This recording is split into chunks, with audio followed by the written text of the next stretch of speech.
મિત્રો, આજે ઘર બેઠા આપણે કમરના દુખાવામાં રાહત આપતા 5 સરળ વ્યાયામ કરીશું, જેનો તમે નિયમિત અભ્યાસ કરશો ચોક્કસથી તમારા દુખાવામાં રાહત મેળવી શકશો. તો ચલો વિડીયોની શરૂઆત કરીએ. નમસ્કાર, હું છું કાનન માંકર. સૌપ્રથમ પગને ગોઠણેથી વાળી દઈએ. જગ્યા હોય તો હાથ ખભાને સમાંતર, જમણેથી ડાબે એ રીતે પગ.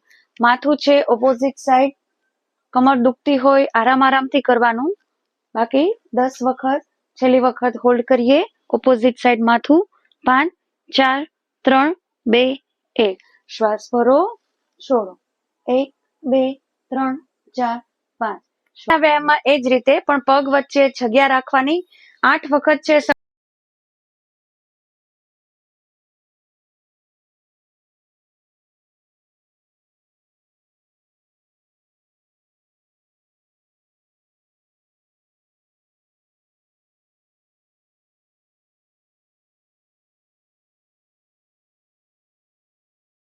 વ્યાયામમાં એક પગ આવી રીતે, જે પગ જમીનને ટચ છે એને થી પકડી અને ઉપર કરવાનો છે.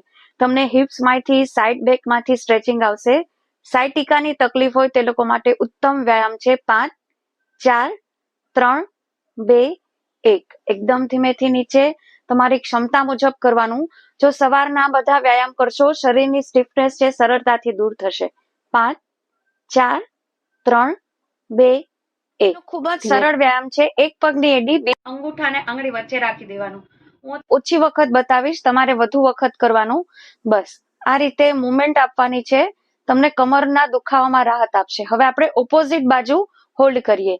5 4 3 2 1. ધીમેથી રેસ્ટ. એવી જ રીતે બીજો પગની એડી જેટલું પહોંચે ત્યાં. તમારાથી આટલું નથી થતું, કાંઈ વાંધો નહીં. ધીરે ધીરે તમારી કેપેસિટી છે. ખૂબ જ સરળ વ્યાયામ છે. પગને ખોલ બંધ કરવાના. પીરિયડ્સ પણ આરામથી કરી શકાય. ક્ષમતા મુજબ કરવાના. છેલ્લી વખત બહારની તરફ હોલ્ડ. 5 4 3 2 1. બંધ.